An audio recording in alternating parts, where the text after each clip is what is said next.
Balot-balot. So, let's see. Balot. Medyo mash. Medyo na. Tcharam! Tcharam! So, maliit lang siya. Pero yan. Spicy. 2. Wait for it. And 3. Kaya yung spicy. Diba? 1, 2, and 3.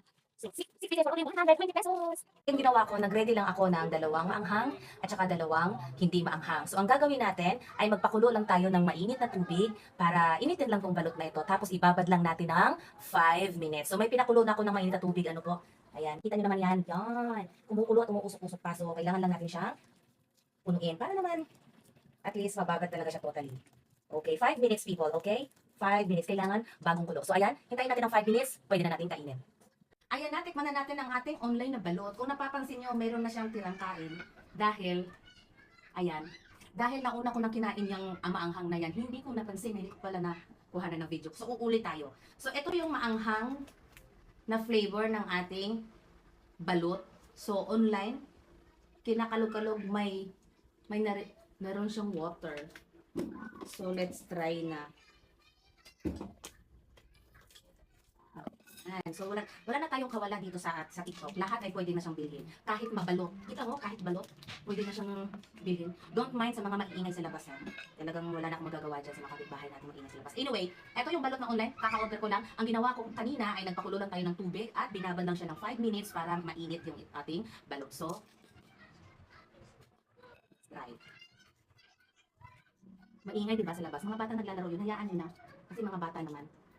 Diba? Lagyan natin ng konting asin.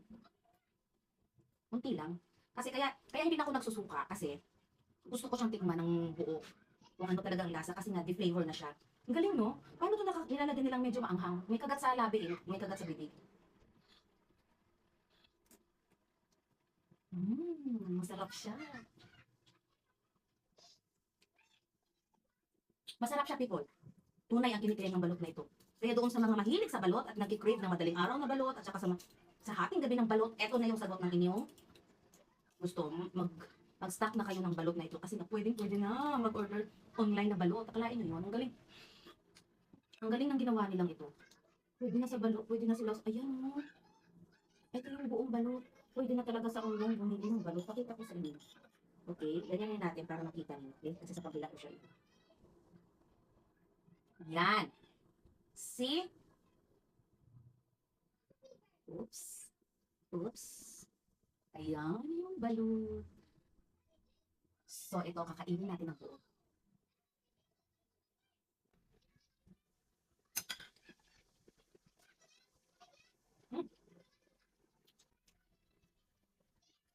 Masarap siya. At saka talagang totoong balot. Totoong balot siya, people, oh. Ang ingay ng bata, di ba? Pag yun na yung pakaintindihin, ayan na. Ang sarap. Kaya ayan, huwag na kayo matumpik-tumpik pa doon sa mga kaibigan ko na nakakapanood nito. Huwag na kayo mag-heart-heart, huwag na kayo mag-react-react dyan. Bumili kayo at nang kayo mapakinabangan ko. Talaga totoo ko kayo mga kaibigan, ha? Kung saan kayo mga lupalop nang galing at nagmula, online friends ko o sa mga totoong buhay ko ng mga friends, bumili kayo ng aking mga binibenta. Okay, at nang kayo'y mapakinabangan ko, masarap ang balot nito. At saka, legit siya, people. Okay?